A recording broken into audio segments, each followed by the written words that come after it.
it's the way of the Democrats want to actually have the decisions over our lives. Don, I'm going to leave it at that. We got to your point here. That does it for today's Washington Journal. Now live coverage of the House. In D.C., March 7th, 2012. I hereby appoint the Honorable Daniel Webster to act as Speaker Pro Tempore on this day. Signed, John A. Boehner, Speaker of the House of Representatives. Pursuant to the order of the House of January 17, 2012, the Chair will now recognize members from a list submitted by the majority and minority leaders for morning hour debate. The Chair will alternate recognition between the parties, with each party limited to 1 hour, and each member other than the majority leader and the minority leader and the minority whip limited to 5 minutes. But in no event shall the debate continue beyond 11:50 a.m. The Chair recognizes the gentleman from Michigan, Mr. Walberg, for 5 minutes.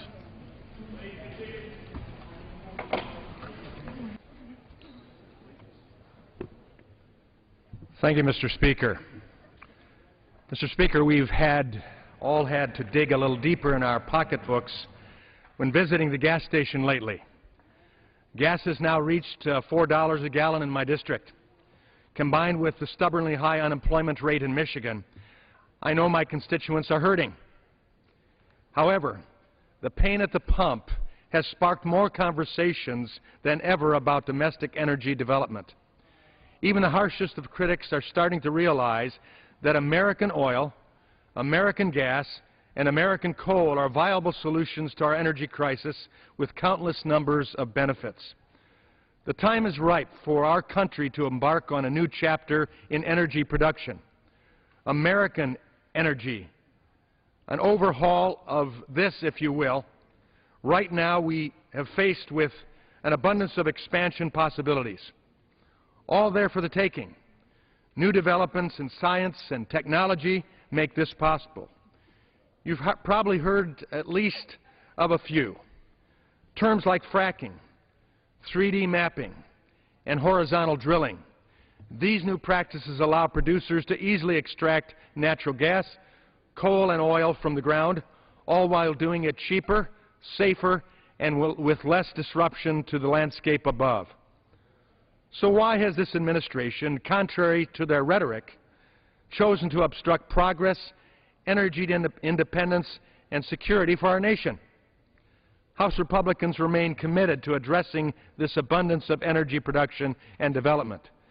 That's why we're trying to open up new areas for exploration and development. American energy production is good for the economy because it creates American jobs, good for the deficit because of new American royalties, and good for our manufacturing because it brings American energy costs down. If President Obama had chosen to acknowledge this reality 3 years ago, we'd already be seeing more American jobs and cheaper energy. Instead, he's chosen to do little, sometimes even standing in the way of potential growth by letting big government be the arbiter of job creation. For proof, just look at the Solyndra fiasco, the rejected Keystone Pipeline project, or mounting job-killing EPA regulations. The private sector, not government, is and will always remain the real job creator for our country. If producers are given more liberty to pursue these techniques, it could put America in a position to become one of the largest energy producers in the world. And why not? We're America. And that would mean more money, more jobs, greater security, and you can bet, lower energy prices. And I yield back. Chair recognizes the gentleman from Oregon, Mr. Blumenauer, for 5 minutes. Thank you, Mr. Speaker. Everywhere you go in America, education is a hot-button issue. Everyone has opinions about what should be emphasized, changed, adjusted, where we should spend more, where we should spend it differently. This is a reflection that Americans know that what goes on in our school is very, very important. We're building America's future for our communities, our economy, for our families. This deep commitment to our children should extend to one area in schools where we should be building a future that is focusing on the health of these children, physical fitness, their health habits, and, importantly, their diet. When it comes to the health of our children, our legacy is unfortunate. Too many come from families that are food insecure. 1/2 of American children will at some point in their life be on food stamps.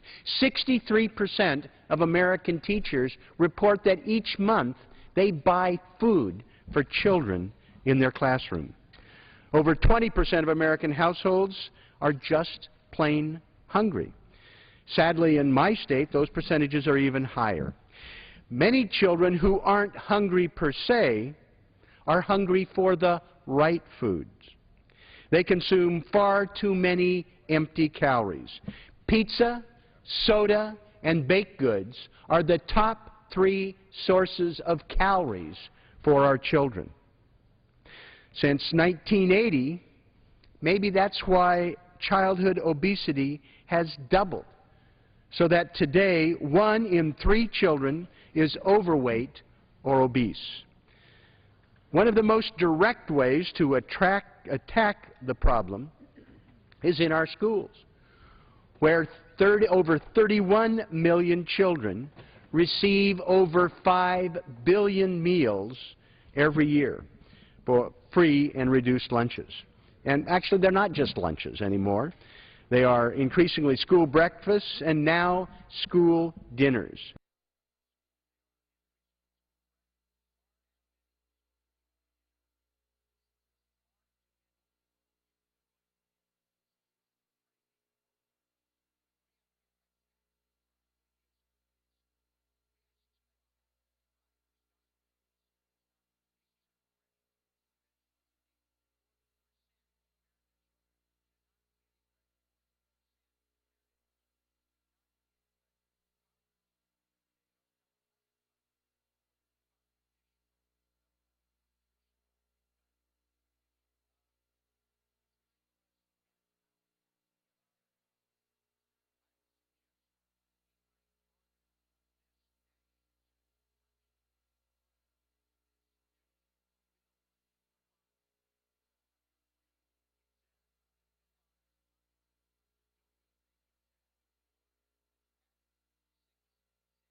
preferred the GE locomotives and were willing to pay a premium for their high quality and dependability.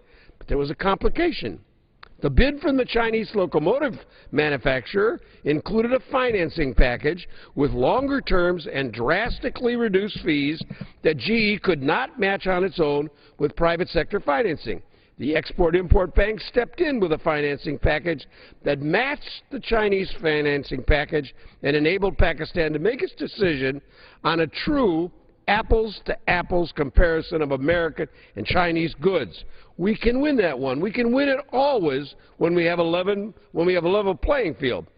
That's what the Export-Import Bank does. It helps us compete. It's not just big businesses, GE, Boeing, but it also, every office in the Congress receives a letter once a month from the Export-Import Bank telling you the companies that got that service in your district.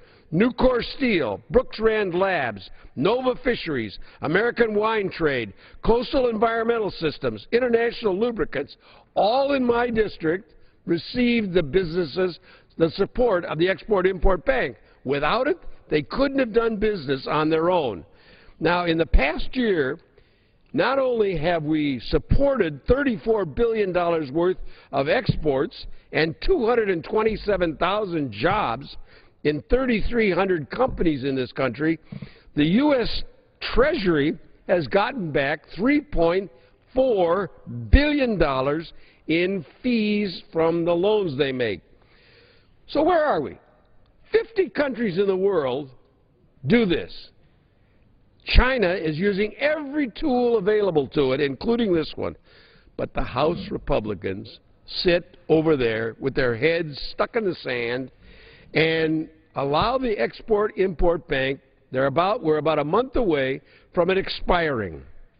Now, we should increase the amount of money we allow the Export-Import Bank to use. Remember, the Export-Import Bank makes money at extremely low-risk loans to support tens of thousands of jobs in the United States. Why aren't we working on this kind of jobs legislation? Well, it's because the President asked for it. They are so determined, Mr. Speaker, to prevent the President from being reelected, they won't do what's good for American business and what's good for American workers. This is not partisan. These small companies are all over our districts. They want to make loans. They want to make sales overseas.